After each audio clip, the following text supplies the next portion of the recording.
আগমনী আৰক্ষীৰ বৃহৎ সফলতা নকল চন বিক্ৰী কৰি আগমনী আৰক্ষীৰ জালত দুই গ্যাংষ্টাৰ ক্ৰমে বেলগুৰি আনোয়াৰ হুছেইন আৰু সেন্দুৰাইৰ আব্দুল সালাম বুলি জানিব পৰা গৈছে। নমস্কাৰ, মই ৰফিকালী জনতা খবৰ 24 লাইভৰ দৰ্শকসকলক দি আছো বিগ ব্ৰেকিং নিউজ।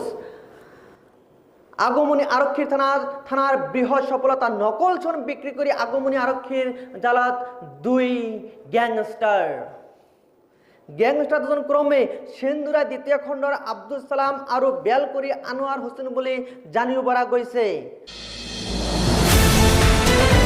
জানিব পৰা মতে এমাহমান আগতে নকল চন বিক্ৰী কৰি নকল চন মাফিয়া দলটোৱে ঝাৰখণ্ডৰ মানুহকেইজনক মাতি আনি নগদ 4 লাখ টকা লৈ নকল চন দিয়াৰ অভিযোগ উত্থাপিত হৈছে।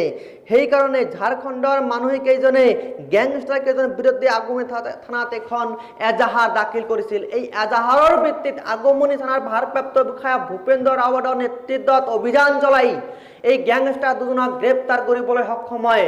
এই গ্যাংষ্টাৰ দুজন হৈছে বেলগুৰি আনোয়াৰ হুছেইন। আপোনালোকে চাই আছে সেই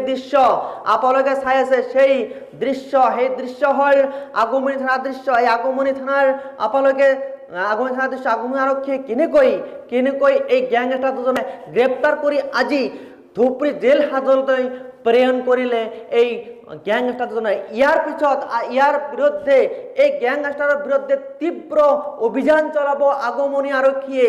যেতিয়ালৈকে বেলেগ গ্যাংষ্টাৰসকলক গ্ৰেপ্তাৰ নকৰে তেতিয়ালৈকে অভিযান চলাব বুলি ইতিমধ্যে জনাই দিয়ে আগমনী আৰক্ষীয়ে ইতিমধ্যে বৃহৎ অভিযান দুজন গ্যাংষ্টাৰক জব্দ কৰিবলৈ সক্ষম হৈছে, গ্ৰেপ্তাৰ কৰিবলৈ সক্ষম হৈছে।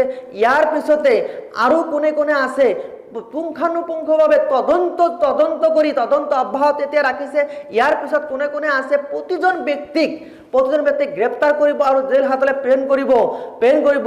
ইতিমধ্যে বহুত দিনৰ পৰা এই গ্যাংষ্টাৰে বহুত মানুহক লুটিছে বুলি, লাখ টকা লুটিছে বুলি ইতিমধ্যে তথ্য পোহৰলৈ আহিছে। সেইকাৰণে আগমনী থানাত অভিযান চলাই ইতিমধ্যে দুজনক গ্ৰেপ্তাৰ কৰিছে। ইয়াৰ পিছত কোনে আছে প্ৰতিজনক অভিযান চলাই গ্ৰেপ্তাৰ কৰিব। তাৰ কাৰণে আগমনী আৰক্ষীয়ে প্ৰতিজ্ঞা লৈছে প্ৰতিজন আসামী প্ৰতিজন অপৰাধীক গ্ৰেপ্তাৰ কৰিব আৰু জেল হাজতলৈ প্ৰেৰণ কৰিব। ইতিমধ্যে জনাই দিছে আগমনী আৰক্ষীৰ বৃহৎ সফলতা। আপোনালোকে চাই আছে সেই এক্সক্লুসিভ দৃশ্য।